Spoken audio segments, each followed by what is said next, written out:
Hey everybody, welcome to Get to Know Your Wedding Pro. My name is Reed with Best Made Videos. We are a wedding videography company based out of West Seattle, Washington, and I'm joined today by Cindy Savage of Isle Less Traveled. And I want to thank you so much for coming on. We've just saying off mic, we've been scheduling all of this kind of before the pandemic and everything. Now it feels like it's been a lifetime since we started talking about this. Thank you so much for, the flexibility now. You were going to come to the house. We're doing it online, to be safe. Why don't you introduce yourself? Tell us who you are and what you do. Absolutely. I'm Cindy Savage, and I am a queer wedding planner for independent, feminist, and LGBTQ plus people. And I'm also now based in Seattle after a brief stint in Missouri and a longer one in Illinois. Yeah, so you've certainly been all over the place. And we were talking too, I was kind of perusing your website before we got on. A big focus is obviously travel and kind of accommodating weddings, wherever they might occur. What is kind of, some of your thought process behind that? Yeah, well, the biggest population that I serve is LGBTQ plus couples. And in bigger progressive cities like Seattle, it's very easy to find inclusive vendors. But in a lot of places, especially smaller places, more rural places, cough, cough, red states, can be very difficult to find vendors who not only accept your relationship, but are willing to work with you, and above and beyond that, actually excited and happy to do so. So one of the reasons that I include travel in all of my wedding management and planning packages is so that I can be accessible to people who have those needs and can't find a planner that is local to them that is either willing to work with them or has one iota of experience in doing so. No, and I do think it's not taken for granted in Seattle, but I think that I used to work in the news, and I covered when, gay marriage and everything passed here. And so I've never even existed in a wedding industry in Seattle where that wasn't, not necessarily accepted, but it was allowed. And obviously we're pushing for more, acceptance everywhere, but it does have to be tough in those other, like you said, cities and states and areas where people, it's just not obviously accepted or as widely publicized. How do you reach out to those couples, or how do they find you, or how does kind of that process work? I spend a lot of time focusing on my SEO, which is search engine optimization, meaning that I take a lot of time to make sure that my website really speaks to LGBTQ plus people. I have the word queer all over my website. I'm queer personally. And I make sure that all of my language is gender neutral on my website, in all of my documents, in my emails, etc. Just really being conscious of the ways that we can be inclusive towards the community in everything we do, not just by saying, yeah, sure, I'll work your wedding, but also by understanding that when you go around saying brides and bridal this and bridal that, you're excluding grooms, straight ones and gay ones. And you're also excluding those LGBTQ plus couples. So my main way of reaching out is existing on the internet. It's where most people start searching for their vendors anyway. So I'm trying to make myself very easy to find. I also co-host, along with an amazing photographer, Amanda Summerlin, the Super Gay Wedding podcast, where we talk all about gay wedding stuff with LGBTQ plus pros and couples. And a lot of couples find me on some of the more niche wedding directories like Equally Wed, Offbeat Bride, Catalyst Wedco, and A Practical Wedding. Yeah, I was going to joke too, where you had mentioned even filling out everything that you guys run a podcast too. And, definitely the most prepared and ready to go podcast guest I've had with the remote, absolutely ready to go, has all the audio equipment and everything, really putting even my setup as minimal as it is to shame. So I do, obviously, but just really hardworking and skilled. And like you were saying with, people, the website text and everything, it is hard because I think that a lot of people aren't even meaning to be exclusive or whatever, but it is really hard where it's been years and years and years of, being trained to kind of talk in one way and write in one way, and then to be a lot more just neutral and accepting with the, language and everything, photos and the video and the text and everything, right? Yeah, absolutely. It's true. And like anything else, it's a habit. So if you've spent 10 years in the wedding industry saying brides and grooms all the time, you have to retrain yourself to start saying couples or clients or partners or whatever term of, you choose. But, so it takes practice. And I also recommend to any vendors who are listening who are interested in ensuring that their websites and materials and stuff are truly inclusive to reach out to one of us queer folks. And most of us will be happy to let you pay us to review all your info and make sure that it is, in fact, actually inclusive to our community. Because it's true. Most people, I've met tons and tons of people who don't even realize that they're being exclusive in the words and things that they say and what they have on their website and stuff. And there's a lot of easy and small changes you can make. The easiest of which is to stick something on your webpage where it's easily on your website that is easily findable that just says we're happy and proud to serve the LGBTQ plus community. No, I think I've told this story once on the podcast before, but I remember years ago I was talking with a groom, and we were trying to figure out a wedding, and they were getting married on a cruise ship down like one of those Alaska cruise ships or whatever. And we were talking, figuring out the times and everything, and he's like, "Hey, just so you know, this is a gay wedding, and like we just want to make sure that you're okay with that." And I remember thinking like how horrible that must be for him to feel like he has to preface all that way, where as a small business owner, I mean, we don't we accept any we gotta book dates, and I would never think of questioning anything like that. And for him to have to feel that way, I just thought was, man, that's got to be so hard to plan anything, a wedding or anything else, and have to feel like you have to preface that a lot to make sure that people are okay capturing your day.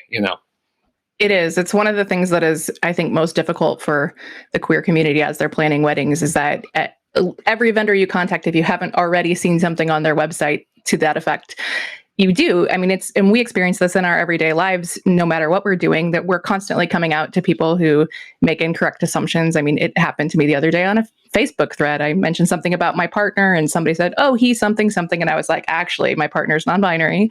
That's the wrong pronoun.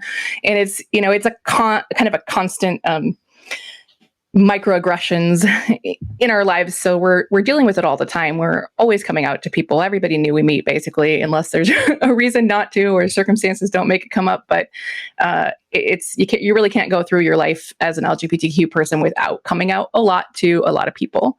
And it's one of the big stressors for planning a wedding, if you are a member of the LGBTQ plus community, is that you do have to put yourself out there kind of a lot. And unfortunately, there still is a lot of rejection all over the country, even in liberal places. It just happened with a winery in, I believe it was the Bay Area of California, that refused to hold a wedding for a lesbian couple there because they were gay. And it's a really big problem still. No, and it's just remarkable, even in 2019 and now 2020, with everything else that's going on in the world, that would still be something that we would be scared of or trying to focus on. But no, like you said, I think it is great advice to make sure the website, everything, forms, questionnaires. I remember, was it 3 or 4 years ago now, when I was really getting all this stuff up, really trying to redo like my systems and everything. I had done this wonderful class down at the Wedding MBA, kind of talking about all this stuff, and just, and this was 3 or 4 years ago, and obviously it's even more important now. But like, so I, from day one, I'm like, okay, all the, pre-wedding questionnaires and my wedding questionnaires and like everything is super, neutral, and it's great. Like I said, just having never really existed in that world otherwise. But I would have to think that if you've been a wedding photographer for 30 years, it's been somewhat of a learning curve, and whether you're trying to be difficult or not, it is just hard. Yeah. One thing we talk a lot about on here is clients you like to work with, and clients that you feel like are attracted to you and your work. I mean, obviously, besides just offbeat and queer and inclusive weddings, but who are the actual like brides and grooms and other individuals? Who do you like to work with, and what are their personalities? What are they looking for their day? What do they want their celebrations to kind of be like? My couples are all the best people. They're like people I want to be friends with in real life. I think not one of them would be offended if and they would probably all celebrate if I would say that they're all pretty nerdy. Got a lot of book lovers, a lot of board gamers, a lot of crafters, a lot of theater people, which I am myself as well. And generally speaking, whether they are actually being non-traditional in their wedding or not, they feel non-traditional. So I do a fair amount of weddings that look pretty traditional, but it's for couples who have spent a lot of time questioning what they actually want their wedding to be and deciding that they do in fact want to do tradition ABC and maybe not tradition XYZ. In almost a decade of weddings, I've done one garter toss, and it was intended to be ironic. I think it was a little too soon and it didn't quite play that way, but my couples are not people who do garter tosses or bouquet tosses generally. They're people who want to have a lot of fun, who really love each other and just want to celebrate in a way that feels true to them. So many of my couples are not people who've spent much time dreaming up their dream wedding throughout their entire lives. They're more generally people who found the person they want to be their partner, and they want to have a kick-ass party to celebrate it. They may or may not have any idea what that party is going to look like before they meet me, and that's fine, because I got tools to help you figure it out. That's what I do. And most of them are, at least in some small ways and frequently in large ways, bucking or changing the traditions that are out there, and primarily rejecting the gender roles and patriarchy things that tend to seep quite deeply into weddings. The one thing we were talking about, we just had Tasha, a photographer, on the podcast, and I had said, a lot of the weddings that we've had lately, it just has felt like there's a lot of stress. It could be from, family members, or like you said, traditions and things, and, really feeling like you got to do this or that, and maybe we're not into all that. And I'm kind of told her, I said, with all this craziness right now, maybe people can take time and really kind of figure out, like you said, like what is important to us, and like what do we care about, and do we not, like when we got married, I told my wife, like, I will never do a garter toss. Like, I've filmed a lot of those, horrible ones, and a lot of grooms kind of really, and I said that's just important to me to not be one of those, and it's great for people and whatever, but, across the board, I just hope that maybe having a little more time and, with all this stuff going on, that people can really, like you said, figure out, like, what really is important to us, and what do we want this day, to mean to us and to our family and friends. And I mean, because there's so many decisions that go into it, as I'm sure you know. Yes, for sure. Am I allowed to swear on this podcast? Sure. So there's a term that's been floating around for a little while now. I believe it originally came from Reddit. It's also pretty popular in the Bridechilla community, which is another really good podcast. And it's called the fuck it bucket. And it is the place to deposit anything that you don't care about for your wedding. So when there's something such as a garter toss, or maybe it's a cake cutting, who knows, everybody has their own things they don't care about. We just say, chuck that in the fuck it bucket, forget about it. So my philosophy when it comes to planning weddings is there's only two things you need. You need the right person to marry, and you need to follow the rules of any jurisdiction or religious institution that you want to recognize it. Everything else is just party planning, and you can party how, as I like to say, however you damn well please. So maybe for you, that's a bouquet and a garter toss, or maybe it's not. I mean, I had a couple years ago who did, they had their favorite pizza place in Chicago deliver deep dish. We had an ice cream sundae bar cart. They did all the formalities during the ceremony, and then they just had a big old dance party afterwards. So, it's really up to you what you want to do. And I like to think of myself as not a person who dictates what your wedding should look like, because frankly, I don't care. I am the person who enables you to have the wedding that you want to have, and to help you figure out what that is if you don't know. No, and it's so cool just to see, having shot weddings and obviously plan my own, and it's so incredible to me still kind of what people, choose to like make of their day. And my partner, Matt, and we split weddings kind of during the summer. And like, sometimes like, I'll be editing the footage and I'll be looking at stuff and I'll just be like, and her dress was blue and they had a trapeze act and they had this. And you're like, I don't know if I would ever have wanted any of that stuff. I would have been scared. Right. But like, they just like really went for it. And, those are always like the best people too, that are just confident in what they want. And it could be anything, and like you said, it's deep dish pizza or Dick's Burgers or like whatever, it's cool to see just the creativity. You've got to deal with a lot of that, right? A lot of really out of the box, just fun ideas. Does that really excite you? I'm often the one who is throwing the craziest ideas out there, actually. I am a person who has a lot of ideas and I'm never afraid to share them. So I've suggested things as outrageous to my clients as having every guest complete an obstacle course as an entry requirement to your reception. They ultimately chose not to take me up on that one, but yeah, I'm here for all the crazy ideas. I'll throw lots of them out myself, and I'm happy to hear them and entertain them, and then figure out what logistics it would take to make them happen. I am also a pretty big safety captain, so if you throw an idea at me and I'm like, that sounds awesome, but maybe you don't want 130 drunk people doing that, actually. So, voice of reason, but I'm totally here for all the ideas. That's great. So I want to talk a little bit about your background, and I was reading on your site, and with stage, right, and theater and everything. So kind of walk me back. Where did kind of all this start, and how did you kind of get involved in all this? Yeah. I was one of those theater kids in high school, and I thought I was going to be an actor. Turned out I hated that. And my older sister, who is also a theater kid, wrote me into being on the backstage crew during actually the spring of my freshman year of high school, when I didn't get cast in something I really wanted to get cast in. And I loved it. I fell in love with it. I love being backstage. I love being the behind the scenes magic, and I love making things happen. I got a college degree in technical theater and focusing on stage management, which is the easiest way I know to describe it to people who are not theater people is I'm in charge of making sure that everyone does what they're supposed to do, how, when, and where they're supposed to be doing it, and then fixing it if that's not happening. And as you might hear, that sounds a lot like the skills that wedding planners need to have. There's a lot of overlap in skills and duties between stage managing and wedding planning.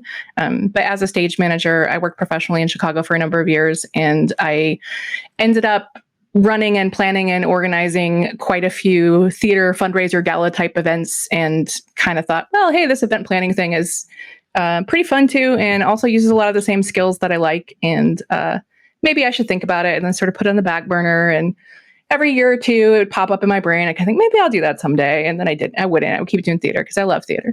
I still love theater. I don't know if you know this, theater doesn't pay. Not very well. Yeah. It's really hard to make a living doing theater. And then I planned my own wedding in 2010, and it went off great. And I sort of had this offhand conversation with my photographer at the time. And I was like, so this wedding planning thing, it's like a lot like being a stage manager. And he happened to be a photographer who shot a lot of theater as well as weddings. And he was like, yeah, but stage managers are way better at it. And I was like, huh, interesting. And sort of like germinated in a little idea. And the next summer, I did my first couple of weddings for friends and casual acquaintances just to see how it would go. And that was 2011. And now it's 2020. And here I am. But obviously quite the leap from going from doing, a couple of friends and family, whatever, to like forming a company and everything. Was that, we talk a lot on here about just, the logistics of even just mentally of trying to like wrap your head around kind of like, okay, I'm going to start this like company and like make this a career. Was that scary? Was that exciting? I don't think it was particularly scary. So as a freelance theater person, whether you like it or not, you're already running your own business. So you're filing a Schedule C every year. You have to do that crap, even if you don't want to, or you have to pay an accountant to do it for you. But, you don't have to incorporate or get an LLC or anything like that. But having done that for, let's see, in 2010, I would have been doing that for about 7-8 years professionally, in addition to 4 years of college. So I felt pretty well versed in eking out my own living through a series of freelance gigs. That's pretty much what I've done for my entire life. I've frequently held day jobs while doing so. It's the artist's way. I wish it wasn't, but it is. And so I don't think it was especially scary. When I started my old business with my ex-wife, and when we started out, we were kind of like, well, let's just do a couple and see how it goes. We weren't necessarily committed to doing it long term. We were just kind of like, we have these skills. This is fun. We're enjoying it. Let's put some feelers out and see what happens. And so, yeah, it wasn't particularly scary to me. I don't know if I could say I felt like it was going to be long term right away, but I did kind of get some immediate interest, and it's a lot. I don't want to say more rewarding than theater, but it's rewarding in a different way than theater. In theater, as a stage manager, you are typically invisible when you're doing your job well, and you're the first one everybody blames when it goes wrong. And that is also true to some extent of wedding planners, but I find that my clients and their families really do see and appreciate the work I do for them. So there's a lot more gratitude, which is really, it feels good. And I also love being part of making a really awesome day go really well. No, I think that's great. Like you said, just, wanting to be involved and kind of getting that recognition. I don't know if I've ever told this on the podcast before, but like the first wedding we ever did, was like this like last minute Craigslist thing. And, they called us on me on like a Friday for like a Sunday thing. And, I've done news forever. And I just remember, in news a lot, people don't want you around, you're filming people after a car accident or a fire, it's always just, it's terrible. And I hated it. And, trying to interview people and everything. And, when I went to this first wedding, I still had a camera and I was still walking around, but like, for the most part, everyone was, pretty excited to see, you and the photographer, they want to get their picture taken or, they're dancing or whatever. And I just remember telling Dorothy, like, it's just, crazy. Like, you're still kind of doing what you want to do, right? And the same with you and kind of being the stage manager. But it is nice to get a little of that, like, appreciation sometimes. And like, it's just, it's cool to feel like, you're really being, like, your craft is appreciated. The people are happy to have you around and you get the kudos, obviously, for doing a good job. But it is nice to just feel like you're really a part of that and kind of getting some appreciation, I think. Yeah, and it's nice to be showing up to when I go to a wedding, I'm showing up at like a really happy day in two people's lives and a pretty happy day in a lot of their friends and family's lives. When I show up to do a show at a theater, I'm showing up to go to work with my coworkers. And it's not that we don't love what we do. We do. But my coworkers at a wedding are people who are at a party. And my coworkers in a theater are people who are at work making art. And it's just a different vibe. It's not like one is bad and the other one is good. But there's something infectious about being around a whole lot of people who are really happy. Do you ever get the itch, to go back to the theater? Do you still get involved in that or go to shows, or are you done with that, or how does that work? I often have the itch to go back to theater. My heart will forever lie in musical theater, especially when it's gay, which is always. And, I do sometimes think about, maybe I'll pick up a show in the off season. But then I seem to keep finding myself thinking there's going to be an off season and then there isn't. So I keep pretty busy with this. And theater schedules are frankly brutal.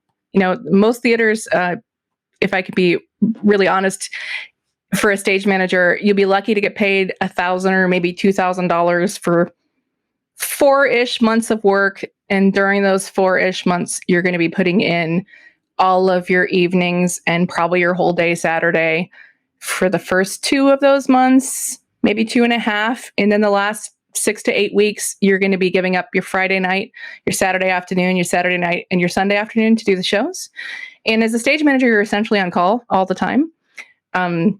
So in addition to the showing up and running the show stuff, there's paperwork, there's questions from designers and directors, there's fixing props that break between shows and costumes that have torn or whatever else goes wrong. So there's a lot of, it's really demanding of your time in a way that makes it difficult to find work-life balance.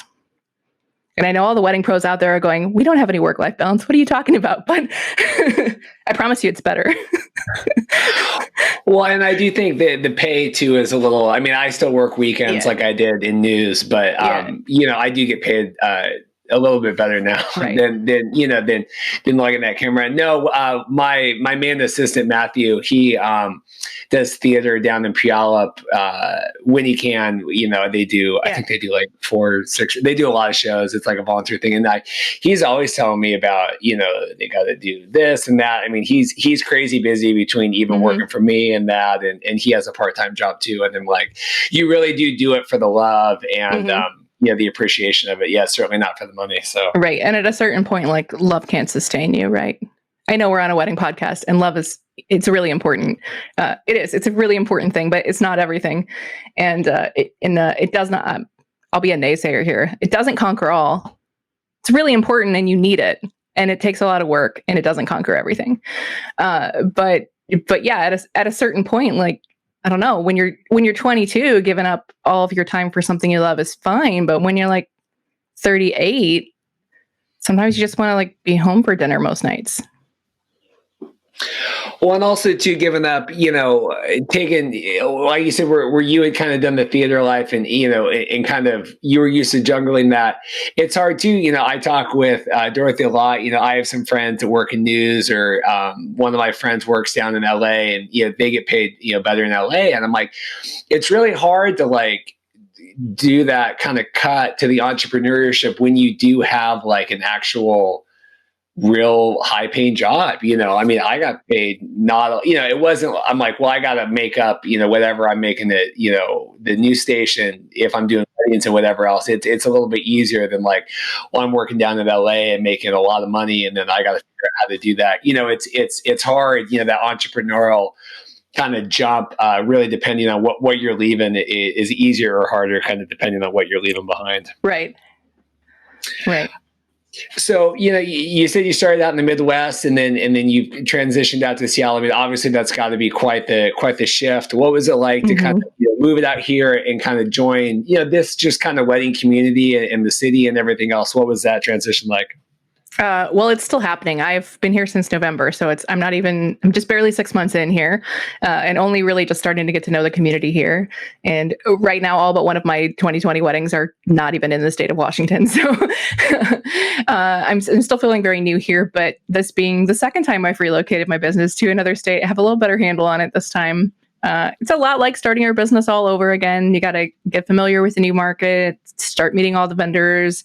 Networking is, of course, really important. And just starting to get your name out there in a new place for people to find you. So it's hard. I'm not going to lie. I'm very happy to be here.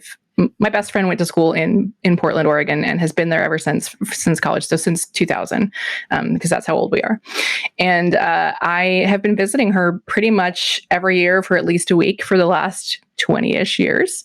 And every time I come, I'm like, why do I ever leave? Because I love it out here. There's no, the trees, and I don't, for any of your listeners who've never been to the Midwest, we don't have trees in the Midwest the way there's trees out here. Our trees are tiny, puny, little light green renty things by comparison. Here, there are big trees, like real big trees. There's mountains. We ain't got those either. And then there's the ocean. And so for me, it's like, those are all the things I want to be by.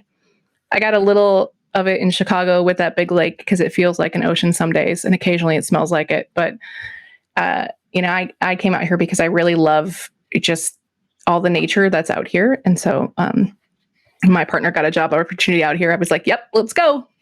I'm in. So I'm very happy to be out in the Pacific Northwest and just starting to find my place in it.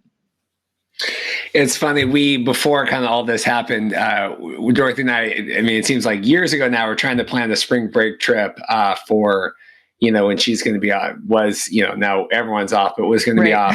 And, we were kind of trying to look at the map because, like we've been to, California and like Texas, and we were trying to figure out like, okay, well, where do we want to go? I'm like, man, there's a lot of the states that I don't know if I want to go to any of that. They definitely, I said, I get what they, I get why they call it like the flyover kind of, I'm like, I don't know what we would do if we went to some of these. Chicago is called the Third Coast. I don't know if you're aware of that. No, I could see that. I could see Chicago be, but it was too cold. Actually, there are a lot of nice places to visit in the Midwest, but yeah, but you're not going to find the kind of trees that are out here, and no oceans, very few mountains. What would be some advice? Like you said, you've relocated your business twice. What some advice that you have because it is like a daunting task of like, like you said, it really is kind of starting your business over again. What things have you learned, or things that you feel like you do better now, having kind of gone through that transition? Number one, I think, is start marketing well in advance. The more you can do to start meeting people, getting your name out there, maybe even doing some ads in local publications, because it is really, especially if you're not like me, someone who just travels a lot to weddings, if you really want to be a local business, you really have to get ahead of that so that when booking season rolls around, other vendors know your names and can refer you. You're out there in the publications. You've been, on the internet with your new location and your website for long enough that you start to show up in search results. So basically, just plan the hell out of it and market yourself. Don't stop marketing in wherever you are now and start marketing in where you are planning to be. And then understand that it is going to be like starting over again in some ways. You have the benefit of having started your business at least once already, so you know those things about running a business that you didn't know before you started a business. But it's going to be slow getting back in that way. It's like, maybe you were booking a full calendar in your current location year after year after year, but when you move to a new place, you're not going to immediately book a full calendar in your new location. This is not going to happen because that market doesn't know you yet. So you have to, save up some money and plan for that. And obviously where you're a little more, you are tied to Seattle, but not necessarily where you're still kind of casting that wide net. Is it harder for you to, where you're trying to market more broadly, to get those footholds in, or how does that go? I don't know if I can speak as any sort of expert on that because it's a lot of trial and error from my end. There are some things that are easier about marketing broadly, and there are other times when I just, wish that it made more sense to go local because you can sort of, as they say, niche down a little bit and so I, instead of focusing my niche on a geographic location, which is what most wedding vendors do, mine is sort of focused on find the independent feminist LGBTQ people, no matter where they are. So, you just have to be a little strategic about it to try to, and also I talk a lot about the fact that my travel is included because, people don't like to be nickel and dimed generally. And it's not like my travel is magically free. I just roll the cost into your package so that you don't have, it's one less thing you have to think about while you're planning your wedding. And that gives me the freedom to, make sure I'm traveling in a way that suits me and get to your wedding location in time. So I'm available. And I feel like I've totally wandered away from the question you asked me now. No, you did great. No, because we're the opposite. We're people ask me all the time, or friends, where's the coolest place you've gone to weddings? And I'm like, we are the meat and potatoes. We are here. We are not. You're like, I went to Snohomish last weekend. Yeah. Yeah. We're just not. And it's just different. And it's hard. I guess I could really ramp that up, but it's you kind of just got to know, and someone like you, if you're the travel thing, and we're just not really that. We're a little more just like I always say we're like the Ford dealership. You just kind of go in and and that's right. You got it, and we're gonna get you down the road. Mm-hmm. Mm-hmm. But it's got to be exciting to just be able to obviously see all new locations and things and everything else. Is there obviously different challenges going abroad, planning remotely? But I think with technology and everything, do you feel like you're able to be pretty handholdy with your clients or accommodating them? How do you use technology to kind of leverage that so that you can really be there for them? Yeah, for sure. So 99.8% of my job as a wedding planner is stuff that I would ordinarily handle via phone and email anyway. So I do that, particularly with sourcing and speaking to other vendors. Like, it's very rare that we need to meet in person for anything. So all of that stuff is very easy to handle digitally, virtually. And I do, I was saying before we started the podcast, I have been doing almost all of my meetings virtually for a long time. So we have the technology to show our faces on the screen and talk to each other. And so that's what I do. Now, some of my clients, especially if they're hiring me for wedding management, I may not meet in person until their wedding weekend. But by the time their wedding weekend rolls around, I've met them virtually several times and, of course, been in communication via email regularly. I also have a an online planning subscription that all my clients get access to, and that comes with a Facebook group and monthly group calls. So we have extra touch points there for seeing each other.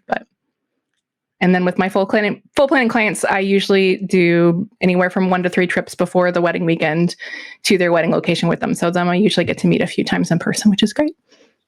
I do think it's always so fun. Like we do most of our stuff's just online or Skype, and but then we'll like add each other, follow each other on like Instagram or whatever. And it is always like so fun to really like finally see someone after kind of all that time, and it's just like finally it's you and you're real, and we're so like ready, and especially now like with all this craziness and like weddings are getting postponed or people are we're talking, and like when kind of all these finally come, it's going to be so fun to kind of really get to party and kind of celebrate that. Right.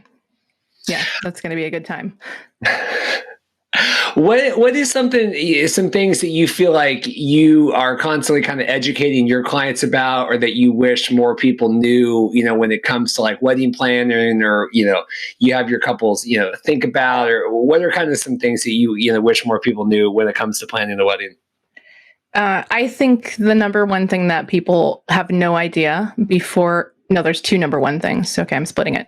The 2 number one things that people have no idea before they start planning a wedding is, number 1, how much work it actually is to plan a wedding. And number 2, why weddings cost so much. So on number 1, couples who don't have a planner are spending an average of about 10 hours a week for 12 to 18 months planning their wedding, which adds up to about 500 or 600 hours. It's a lot of time. It's like having a permanent part-time job for a year. And on top of it, a lot of people are also picking up permanent part-time jobs to help pay for their wedding.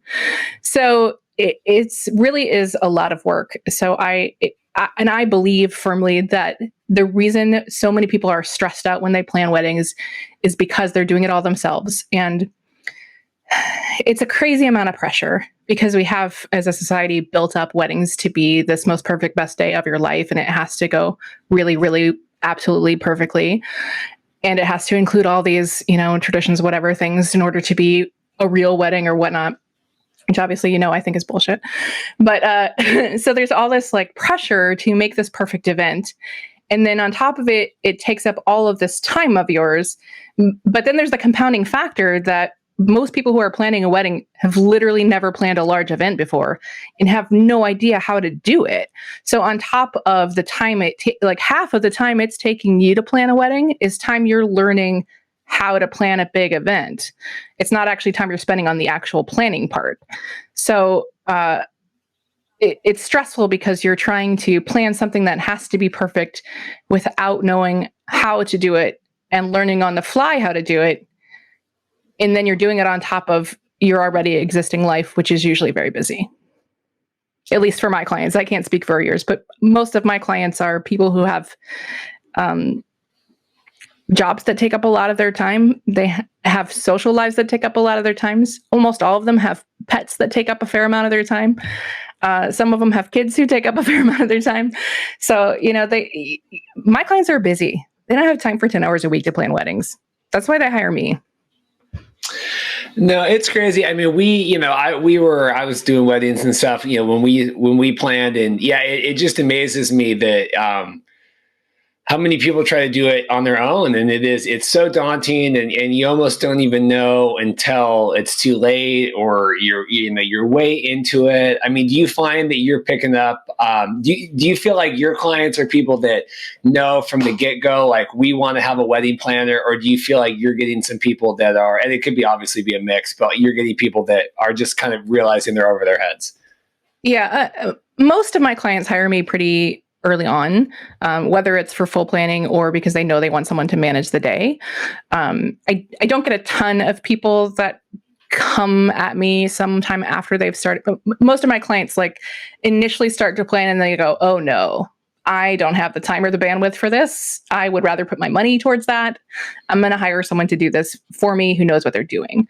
So that is the bulk of my clients. And then the clients who hire me for management typically are very organized people who feel confident in their abilities to plan a good event and just know that they don't want to be the one setting things up on the day, fielding all the questions, talking to all the vendors, trying to do 16 things because they want to relax and enjoy getting married, as you should.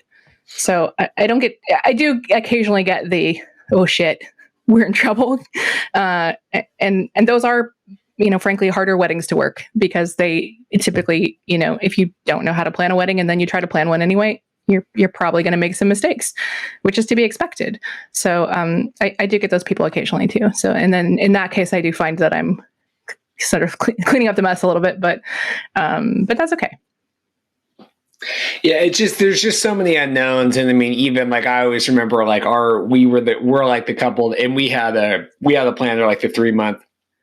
Mm-hmm. We were the ones that had 115 guests or whatever, and ordered like 200 invitations and stuff because we did, just little stuff, let alone like grand scale like things, and like I said, having been in the wedding industry, there was still stuff, Rebecca, our planner, I'm like, oh, I didn't think about that. And I'm like, this is what I do. We were full-time doing weddings when we planned. I'm like, God, like how the hell do people ever do this that are working, that it's like a lawyer or a doctor or like, I don't know how these people have time to do all this stuff. It's crazy. Right.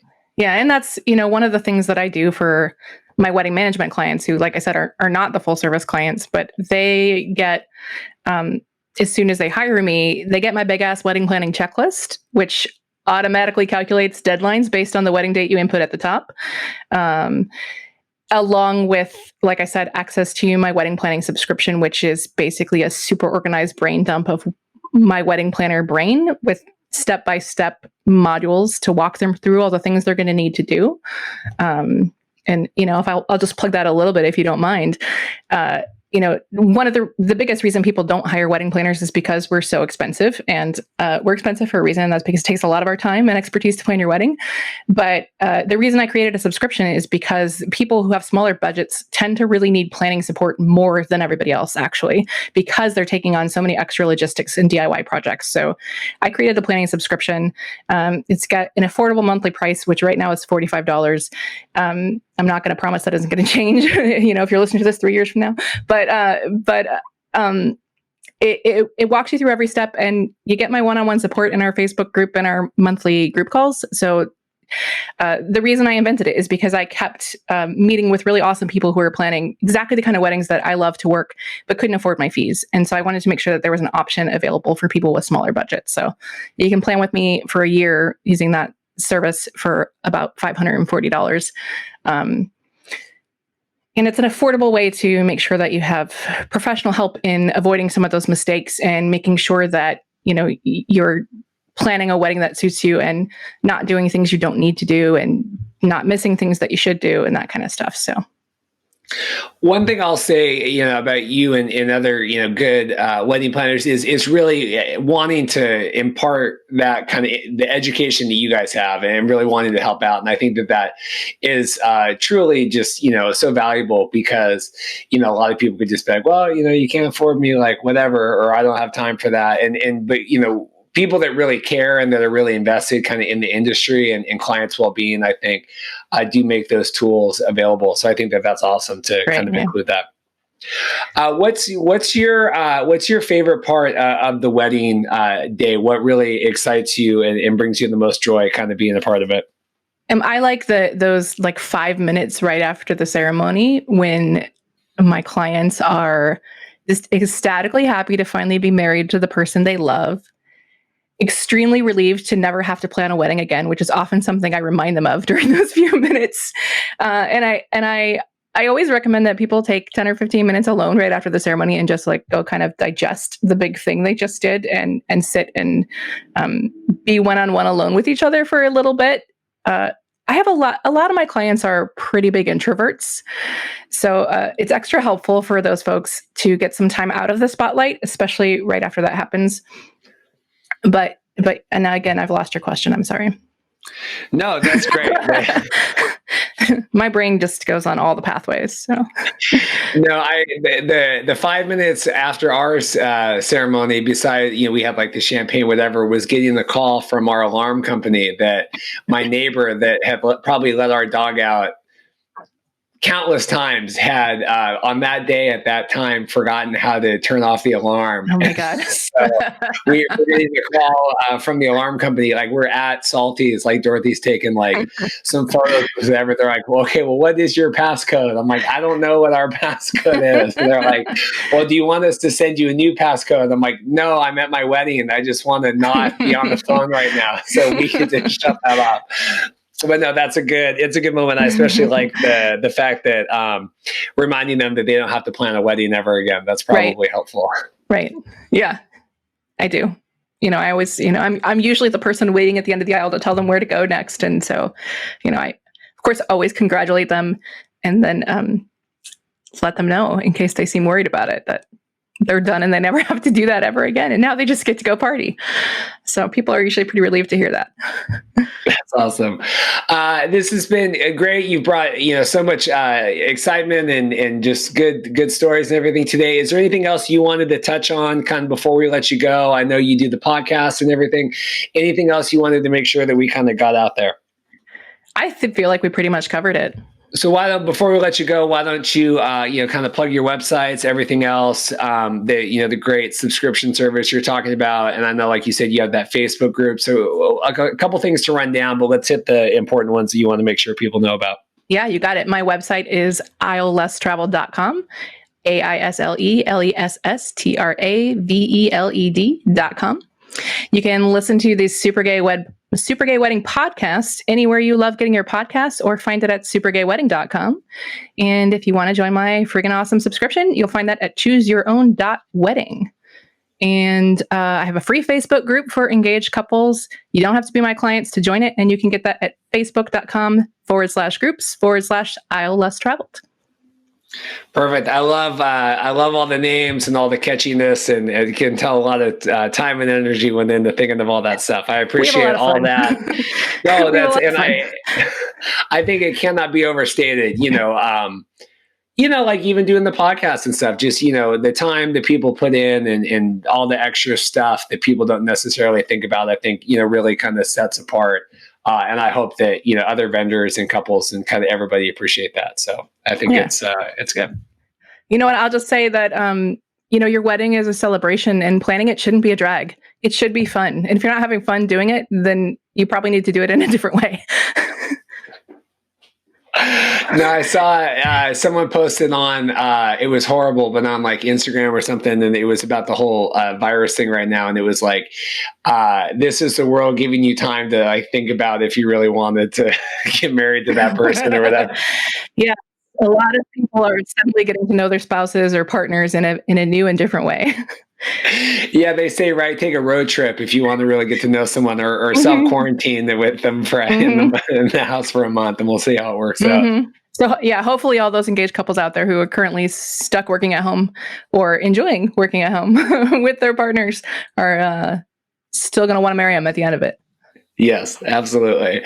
Well, thanks again so much, and for taking the time. I hope you and your family and everybody stay safe. And this is kind of a crazy time, so thanks for bringing some humor and levity on the podcast today. And I really appreciate your time. Thanks so much for having me. It was a great joy to be here. If you're like Cindy and you're interested in coming on the podcast, you can go to www.bestmadevideos.com/podcast guest. And that's a nice, easy questionnaire that we have that you can fill out and kind of get you in the system and start chatting about if we want to get you on. This has been another episode of Get to Know Your Wedding Pro. Check back next week for another wedding vendor interview. Thanks so much. You say bye. Bye.